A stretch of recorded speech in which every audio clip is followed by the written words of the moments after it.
आज हम इस अंक में जानेंगे कैसे प्रागैतिहासिक विश्व इतिहास से भारत के वैदिक युगीन प्रतिष्ठा की उपेक्षा की गई है। आज इस अंक में हम संक्षेप में वैदिक युगीन प्राचीन सप्त सभ्यता एवं मिस्र की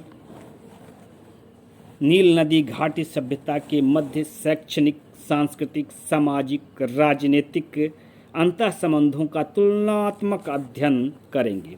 हम कुछ एक प्रचलित राजवंशियों के मुकुट, मिस्र के राजवंशियों के मुकुट को नागलिंगा लिपि एवं आद्य संस्कृत भाषा में पढ़ेंगे। उनका डिजाइन, मुकुट विन्यास नागलिंगा लिपि द्वारा निर्मित शब्द चित्र को प्रस्तुत करते हैं।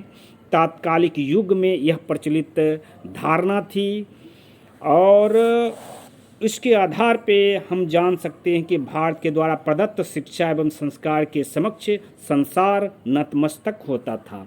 यह इस अंक में हम प्रमाणित करेंगे। कृमंतो विश्व आर्यम का संकल्प घोष अथर्ववेद में उल्लिखित है।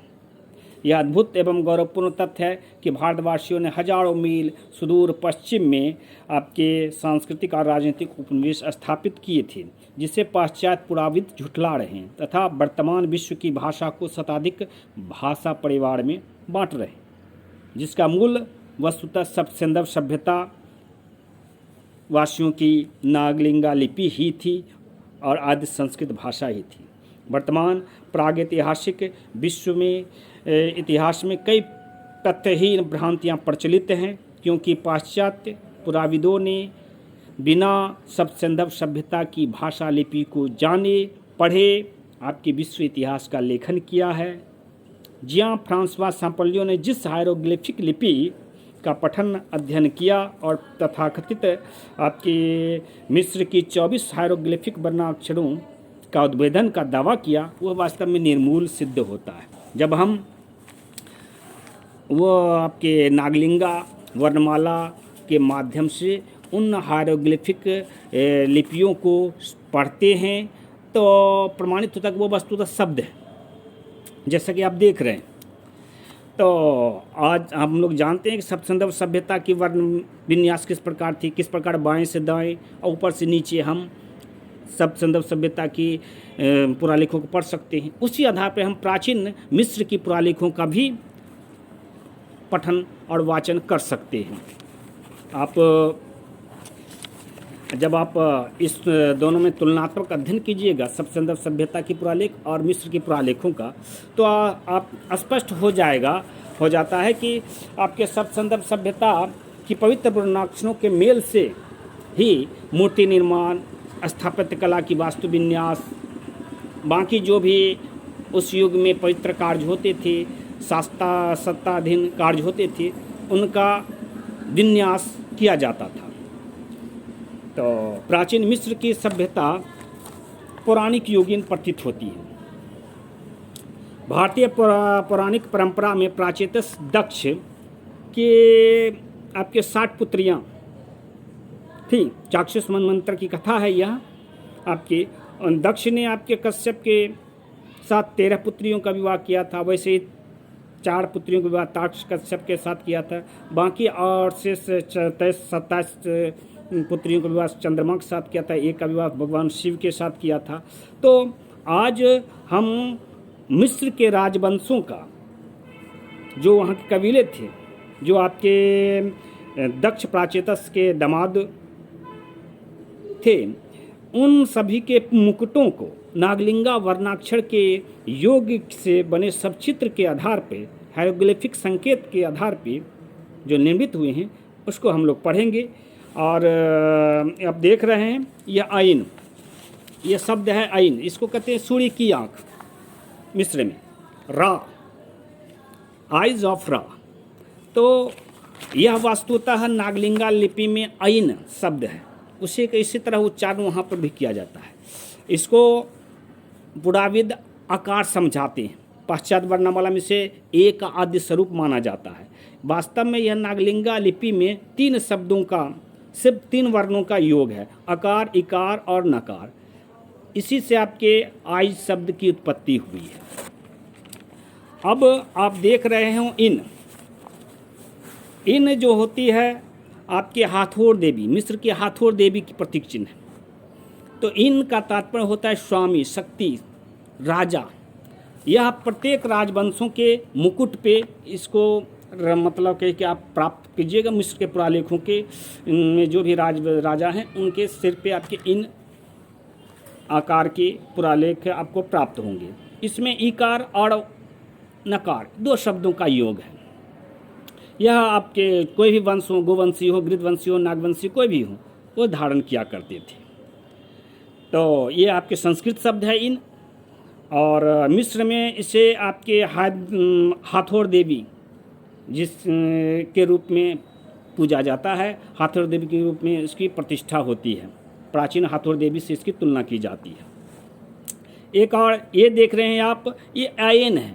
हम लोग संस्कृत में एन शब्द जानते हैं। एन का तात्पर्य होता है हिरन, और वास्तव में आपको मिस्र में इसे खनुम उच्चारित किया जाता है, खनुम। अब स्पष्ट है कितना अंतर है। अब ये देखिए, ये आपके इस मिस्र में इसे इस संबोधित किया जाता है। वास्तव में आपके नागलिंगा वर्णमाला में यह वडवा है। वडवा यानी अग्नि। वडवा आपके सूर्य भगवान की पत्नी का नाम था, अश्विनी कुमार की माता जी का नाम। अग्नि भी को भी वडवा कहते हैं, ब्राह्मण को भी वडवा कहते हैं। शासन आप देख रहे हैं, ये आपके हैं तेफनत। तेफनत कहलाता है आपके शासन। मिस्र में तेफनत कहलाता है। वास्तव में ये नागलिंगा लिपि में शासन के रूप में आप देख रहे हैं। वर्णाक्षर स न, ये घास के तृण की बनी हुई मुकुट हुआ करती थी। इसे अमान धारण किया करता था। ये आप देख रहे हैं शर्मा। कश्यप की पत्नियों में से एक शर्मा थी जो कुत्तों की माता कहलाती थी। तो ये आप आपके बाएं से दाएं पढ़ें या ऊपर से नीचे पढ़ें, आपको शर्मा ही आपको संस्कृत शब्द उत्पन्न होगी, और इसका तात्पर्य ही होता है कश्यप की पत्नी।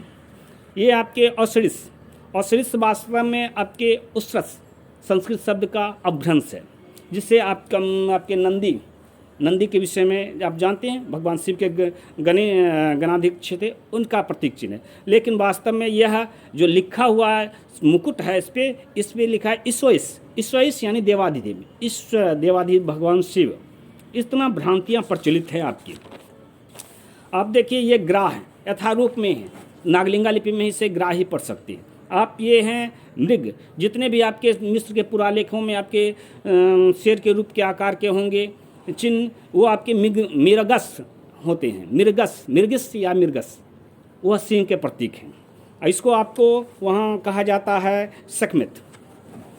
ये दपु संस्कृत भाषा में आपके नागलिंगा लिपि में कह सकते, दपु यानी भोग देने वाली या दक्षु।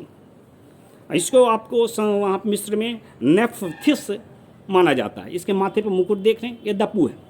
दपु यानी कि देने वाली, क्या भोग देने, दपु भोग देने वाले। ये हैं द्रविड़। आप जानते हैं भारत के जो दक्षिण भारतीय थे वो आपके मिस्र पे सत्ता में शासन किए थे। वहाँ पर वो खगकुल के मान प्राप्त होते थे। उनका उच्चारण होता है द्रवन। आपके चक्षुष्मन मंत्र में जो धर्म की पत्नी थी वसु, उनके पुत्र द्रोण कहलाते थे, और सही आपके अग्नि के पुत्र जो थे वह द्रवनिक कहलाते थे। तो उन्हीं आप देख रहे हैं यहाँ पे वसु देवी थी। तो ये आपके प्रमाण है कि भारत से आपके दक्षिण भारतीय गए थे मिस्र में, और वे द्रविड़ वहाँ पे द्रवनिक कहलाते थे। यह वा यानी वकार, वा यानी कि वरुण देव। आपके ये वश का प्रतीक चिन्ह भी है, वश यानी शासन। ये आपके ई पूरा लेखी गोलाकार अंडाकार के रूप में देख रहे हैं, लाल रंग की हैं। ई यानी चलने वाला। तो इस प्रकार से आप प्रमाणित होता है कि अस्तु हमारे संस्कृत वाङ्मय के आधार पर यदि हम लोग चाहें तो हिंदू धर्म ग्रंथों के आधार पर, पौराणिक आख्यानों के आधार पर प्राचीन मिस्र के हाइरोग्लिफिक पुरालेखों को सब संदर्भ सभ्यता की नागलिंगा लिपि आदि संस्कृत भाषा में पठन कर सकते हैं। और विश्व इतिहास की कई भ्रांतियों का उन्मूलन संभव है, जो विगत सदी में यूरोपीय और अरबी पुराविदों ने दंभता के कारण आपके स्थापित कर दिया, ताकि भारतीय वैदिक सभ्यता व संस्कृति के इतिहास से, भूगोल से वंचित रह जाएं और अपने पूर्वजों के गौरव से, कृतक्रम से, आपके चरित्र से अनभिज्ञ रह जाएं। और भारतवासी ऐसे ही आपके जो हीन भावना है उस पे उसी में आपके जीते मरते रहें और विश्व मंच पे आपके उनकी स्थिति गौण रहे, बनी रहे। तो इस संदर्भ में आपके नागलिंगा लिपि और आद्य संस्कृत भाषा का महत्व बढ़ जाता है कि यह मिस्र की सभ्यता के लिए भी महत्वपूर्ण है। आपको यह अंक कैसा लगा आप हमें बताएं, कमेंट करें और शेयर करें। धन्यवाद।